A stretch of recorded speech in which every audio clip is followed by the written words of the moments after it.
Shalom. Renungan harian 14 Mei 2022 bertajuk Keangkuhan membawa kepada konflik. Ayat inti diambil dari Amsal 13 ayat 10. Keangkuhan hanya mendatangkan pertengkaran, tetapi hikmah ada pada orang yang menerima nasihat. Perselisihan pendapat dan pertengkaran timbul bahkan dalam perkawinan yang paling baik. Bukan ketiadaan konflik, tetapi sebaliknya bagaimana konflik ditangani yang menjadi kunci penting kepada kejayaan atau kegagalan perkawinan. Beberapa daripada kajian yang paling terkini mengesahkan bahwa konflik yang ditangani dengan kurang baik boleh mempengaruhi mental, fisikal, dan kesehatan keluarga secara negatif. Perasaan marah, kepahitan, dan ketidakbahagiaan yang kadang-kadang membawa kepada perpisahan dan perceraian sering terhasil. Persoalannya adalah apa yang menyebabkan konflik dalam perkawinan.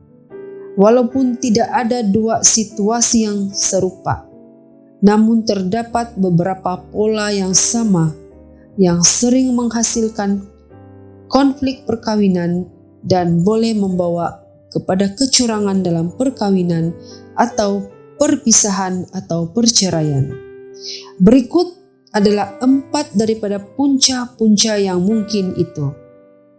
Pertama, kemarahan atau kegeraman yang tidak diakui atau tidak diselesaikan.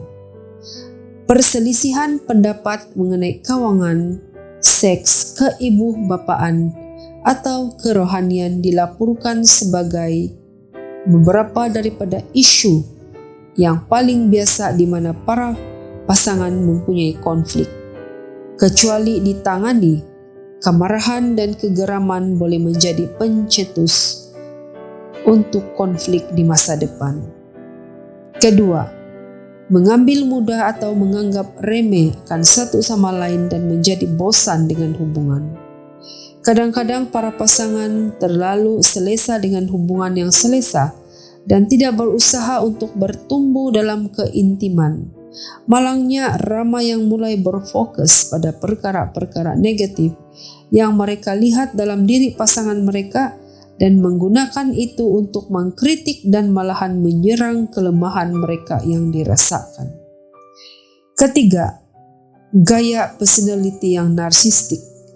Ini menerangkan seorang pasangan yang terlalu terlibat dengan diri sendiri dan berpusat kepada ego diri sehingga dia nampaknya tidak mempunyai sebarang pertimbangan atau belas kasihan terhadap keperluan atau keinginan orang lain, termasuklah keperluan atau keinginan pasangannya. Mereka kelihatan seperti tidak mempunyai sebarang perasaan bersalah, penyesalan atau rasa malu atas kelakuan mereka yang menyakitkan atau tidak wajar terhadap pasangan mereka. Keempat, keangkuhan. Teks hari ini juga mengajar kita bahwa keangkuhan membawa kepada konflik. Sifat semula jadi manusia yang berdosa, berusaha untuk menguasai. Selagi kita membenarkan sifat berdosa kita atau keangkuhan mengawal kita, kita akan berusaha untuk mengawal pasangan kita. Jika mereka juga membenarkan sifat semula jadi manusiawi mereka yang berdosa menguasai mereka, maka mereka akan berusaha untuk mengawal kita. Pergelutan untuk menguasai pasti membawa kepada konflik.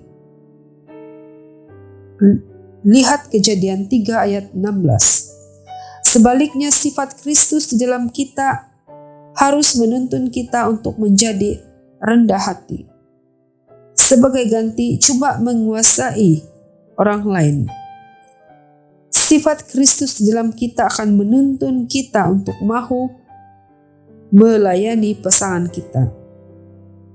Doa kita hari ini, Allah Bapa, bantu sifat semula jadi kami untuk menjadi lebih serupa dengan Kristus, supaya kami akan berusaha untuk melayani satu sama lain, dan supaya sebagai ganti mempunyai konflik yang tidak sehat, kami akan mempunyai keharmonian yang penuh kasih.